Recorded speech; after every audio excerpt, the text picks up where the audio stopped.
Ça fait maintenant 2 ans que j'analyse les études scientifiques en rapport avec la musculation et aujourd'hui je me base sur une dizaine des plus solides études scientifiques pour que tu saches parfaitement gérer l'échec musculaire et que tu passes de ça à ça le plus rapidement possible. Déjà, qu'est-ce que l'échec musculaire? Il y a plusieurs définitions qui existent, mais nous on va prendre la définition qui est le plus souvent utilisée dans les études, c'est l'impossibilité de refaire une répétition avec un mouvement propre. Imaginons que vous partez sur une série de développés couchés, vous arrivez à la 9e répétition et vous sentez que la 10e va être très compliquée. Vous la tentez quand même et là, en plein milieu du mouvement, vous n'arrivez plus du tout à pousser le poids en gardant un mouvement propre. À ce moment-là, vous êtes à l'échec musculaire et aussi dans la...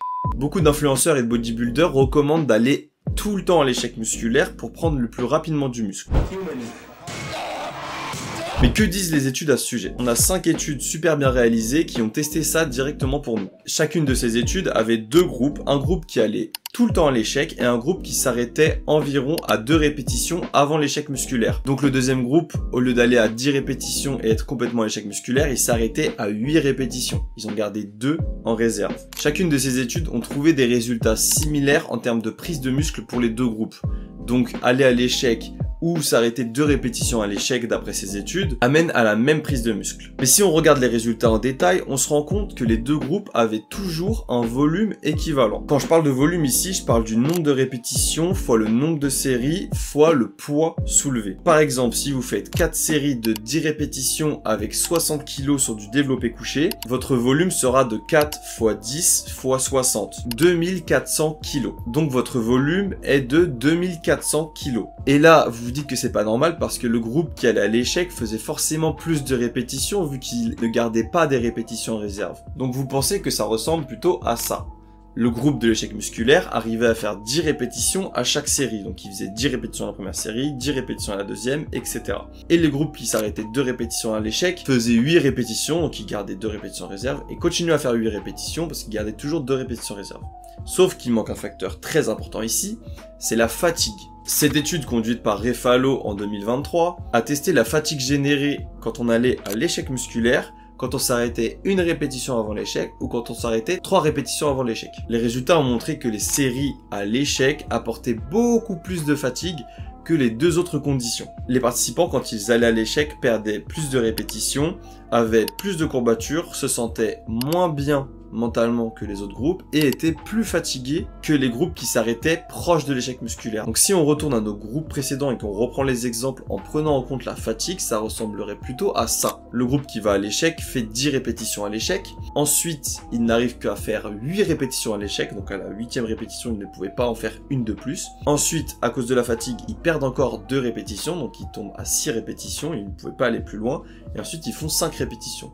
Alors que le groupe qui s'arrête 2 répétitions avant l'échec, la première série il arrive à faire 8 répétitions, normal, il garde 2 répétitions en réserve, il aurait pu en faire 10, il en fait 8. Ensuite, il refait 8 répétitions en réserve, donc il aurait pu en faire 10, mais il s'arrêtait à 8, pour garder 2 répétitions en réserve. Ensuite, il fait 7, mais il aurait pu en faire 9, il s'arrêtait à 7. Et ensuite, il en fait 6, il aurait pu en faire 8, il s'arrêtait à 6. Un minimum de fatigue qui est généré quand vous arrêtez 2 répétitions avant l'échec. Donc au final, les 2 groupes arrivent à un même volume parce qu'ils ont fait 29 répétitions au total. S'ils soulèvent le même poids, ils avaient autant de volume. Dans les 5 études que j'ai citées juste avant, qui comparaient l'échec musculaire à 2 répétitions avant l'échec, il y avait peu de séances et peu d'exercices par séance. Ils faisaient souvent 1 ou 2 exercices 2 fois dans la semaine, mais s'ils avaient fait des séances classiques avec 6 exercices par séance et s'étaient entraînés 5 fois par semaine, peut-être que les résultats auraient été différents et auraient été en faveur du groupe qui s'arrête 2 répétitions avant l'échec musculaire.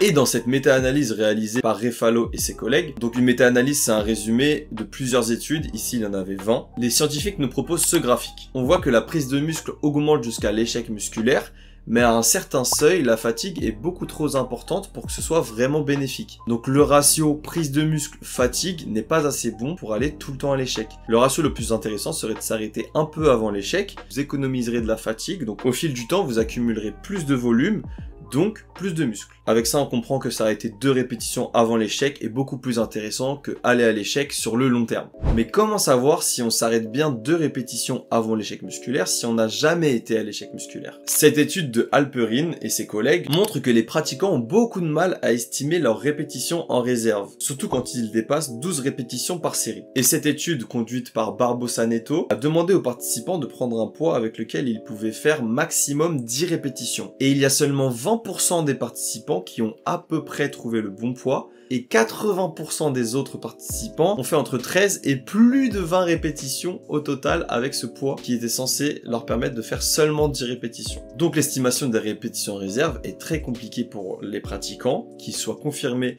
ou débutants. Une technique consiste à estimer vos répétitions en réserve grâce à la vitesse avec laquelle vous pouvez pousser le poids. Si vous mettez 2 fois plus de temps à pousser le poids par rapport à votre première répétition, alors vous êtes forcément proche de l'échec musculaire. D'après cette étude de Pareja Blanco et ses collègues, pour le développé couché, il faudrait une réduction de vitesse de montée de plus de 25% pour maximiser les gains musculaires. Et Hickmott et ses collègues dans cette méta-analyse ont trouvé les mêmes résultats en analysant 15 études avec des exercices différents. Donc il y avait du squat, du développé couché, du développé militaire, du deadlift, et à chaque fois, plus de 25% de perte de vitesse, donc de poussée ou de tirage en fonction de l'exercice, semble être le plus intéressant pour maximiser la prise de muscle. Pour les gros exercices, cette technique semble donc intéressante, mais c'est quand même difficile de mesurer votre perte de vitesse. Et en plus, ça dépend énormément des pratiquants. La méta-analyse précise que les résultats sont très hétérogènes entre les pratiquants. Donc, quelle est la solution? Le plus intéressant, ce serait de s'approcher de plus en plus de l'échec au fur et à mesure de vos séries pour le même exercice. Si vous faites un exercice avec 4 séries, faites vos 2 premières séries en vous arrêtant 2 répétitions avant l'échec musculaire. La 3e série, vous arrêtez 1 répétition avant l'échec musculaire. Et pour la dernière série, vous allez à l'échec musculaire complet. Cette méthode vous permet d'avoir un volume maximal.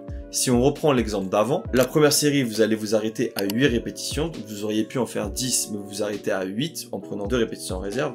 Ensuite, vous refaites 8 répétitions, donc vous auriez pu en faire 10, vous en faites que 8. Et ensuite, vous refaites 8 répétitions, vous auriez pu en faire 9, mais vous vous arrêtez 1 répétition avant l'échec. Et ensuite, donc il y a un peu de fatigue qui s'est accumulée, vous arrivez à en faire 7, et là c'est votre maximum parce que vous avez été à l'échec musculaire. Grâce à cette dernière série à l'échec, vous pouvez facilement savoir si vous avez bien estimé vos répétitions en réserve pour les séries d'avant. Si jamais à la dernière série à l'échec musculaire, vous faites 10 répétitions alors que vous vous êtes arrêté à 8 répétitions les premières séries, ça veut dire que vous avez très mal estimé vos répétitions en réserve et du coup la semaine d'après, vous pourrez plus facilement adapter votre poids et vos nombres de répétitions. C'est d'ailleurs la technique que j'utilise et que je partage dans les meilleurs programmes de musculation basés sur plus d'une centaine d'études que j'ai créées. Le lien est en description. Merci de m'avoir écouté. À la prochaine.